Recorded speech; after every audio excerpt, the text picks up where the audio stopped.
avec un catalogue de photo-identification. Chaque personne peut aider à la conservation des mammifères marins. Salut la compagnie, alors du coup là je me réveille, j'ai eu super froid cette nuit, je crois il a fait genre 9 degrés et j'avais pas allumé le chauffage donc je ne referai pas cette erreur.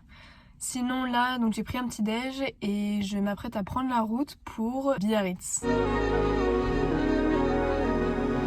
Salut, si tu me connais pas, moi c'est Émilie et en ce moment je fais un tour de France en van aménagé à la rencontre de ceux qui travaillent au quotidien pour sauver les animaux sauvages de notre beau pays. Alors si t'aimes l'aventure, les animaux, la van life et la France, abonne-toi et clique sur la cloche pour ne rien rater. Les Pyrénées! Wouh!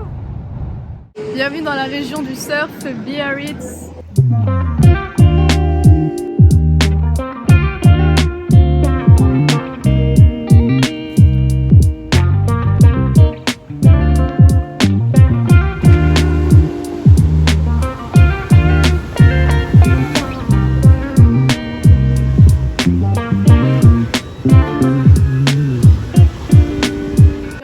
Je vais aller voir une animation de l'association Itcha Sharima sur les mammifères marins et la protection des océans. J'ai donc repris la route direction Saint-Jean-de-Luz, où j'ai pu découvrir la crêpe locale en profitant de la vue. J'avais un peu de temps avant mon rendez-vous, alors je me suis baladée dans la ville, avant de rejoindre le stand de l'association Itcha Sharima sur le port, dans le cadre de la journée du patrimoine. Du coup, je suis bénévole en fait au sein de l'association. C'est pas mon métier, j'aimerais bien, mais c'est pas mon métier en fait.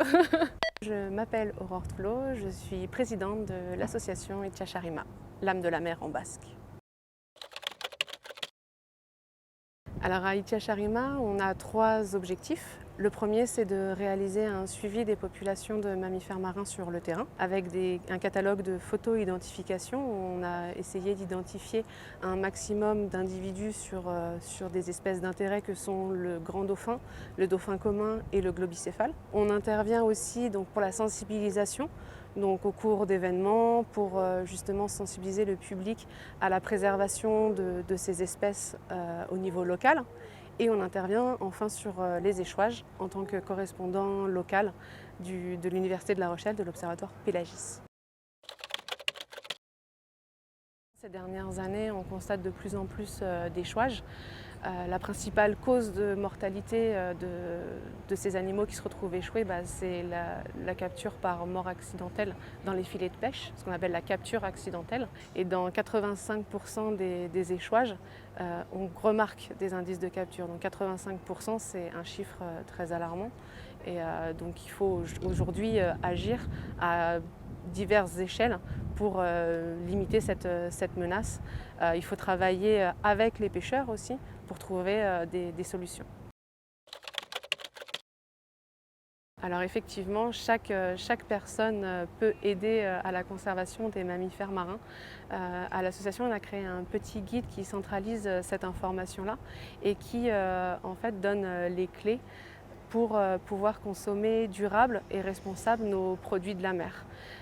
Il faut savoir que la capture accidentelle, c'est parce que les dauphins se retrouvent au même endroit que les pêcheurs. Et les pêcheurs sont en mer, pourquoi ? Parce qu'il y a une demande du consommateur. Donc on a ce pouvoir-là d'agir. Et pour ça, pour limiter la capture accidentelle, faire attention à la saisonnalité, faire attention aussi à la taille.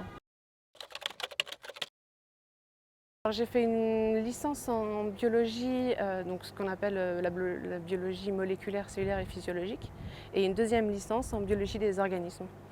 Après donc un master en biologie marine à Brest. J'ai travaillé aussi pour le parc marin d'Iroise en Bretagne sur l'étude de pollution.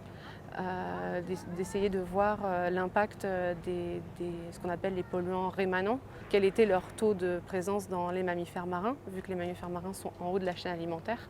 Je suis ensuite partie en Polynésie pour aider à la création d'un observatoire de mammifères marins. C'était compliqué à mettre en place, il fallait quelqu'un, une structure en fait pour centraliser tout ça. Donc je suis arrivée en Polynésie pour aider une association, Temana Otemoana, qui s'était donnée pour mission de créer une structure qui pouvait centraliser toutes ces informations-là, parce qu'il y a énormément effectivement d'observations de mammifères marins, mais il n'y avait rien qui était fait pour centraliser cette donnée et pouvoir la traiter. Et voilà, et ensuite j'ai déménagé au Pays Basque et j'ai créé Itxasarima. On est une association qui se veut entièrement bénévole, on n'a aucun salarié. Déjà réaliser un maximum de stages, même autres que les stages on va dire obligatoires. Essayer de se faire un réseau le plus grand possible.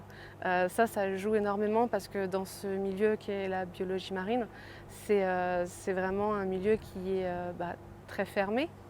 Petit, on va dire, le monde est petit et du coup il suffit d'une opportunité, être au bon endroit au bon moment et être ultra passionné et rien lâcher. Du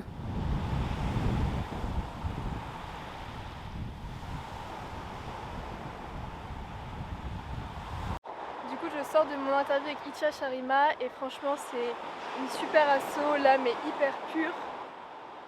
Enfin voilà, vous avez dû le voir dans l'interview, mais la directrice et la fondatrice est vraiment hyper engagée et tout ce qui l'amène à faire des choses, c'est sa passion et sa dévotion pour protéger les cétacés. Donc c'est génial, c'est une super asso et n'hésitez pas à aller voir les ressources qu'ils créent et à la soutenir si vous avez envie.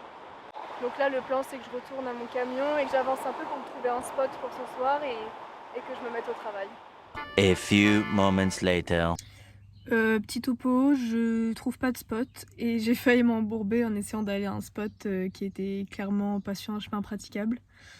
Donc j'ai rebroussé chemin pour ne pas abîmer mon beau van, mais là du coup il est quoi? Il est 19h passé et j'ai toujours pas de spot. Aïe.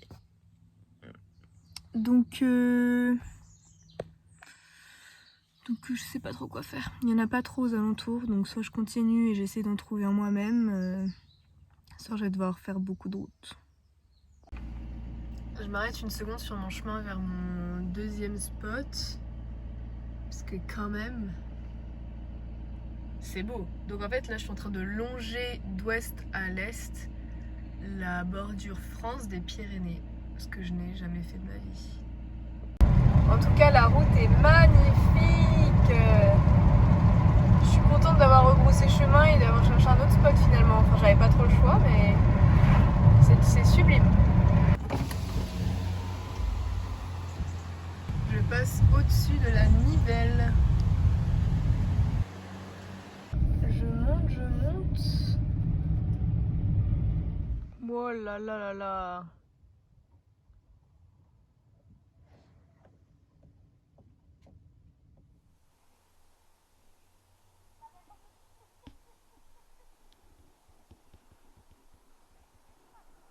Je me suis trouvé un spot assez exceptionnel pour ce soir. Au final, le premier avait été trop bourbier et j'ai repris un peu la route et ça valait trop le coup parce que les routes étaient magnifiques et c'est en plein cœur des Pyrénées et c'est trop beau, c'est au milieu des champs de fougères.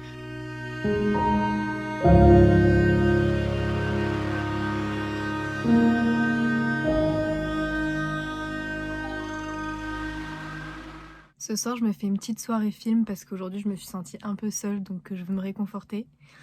Et c'est pas une petite soirée film pas confortable dans un van. Attendez, je vous montre. Voilà, c'est une soirée film on ne peut plus confortable. Comme vous pouvez le voir, j'ai pu rehausser le dos. Et puis on peut même garder la table et puis se mater un petit movie, quoi. Bon, regardez pas le titre du film que je vais voir, c'est un peu la honte. Donc voilà, ça c'est ma soirée.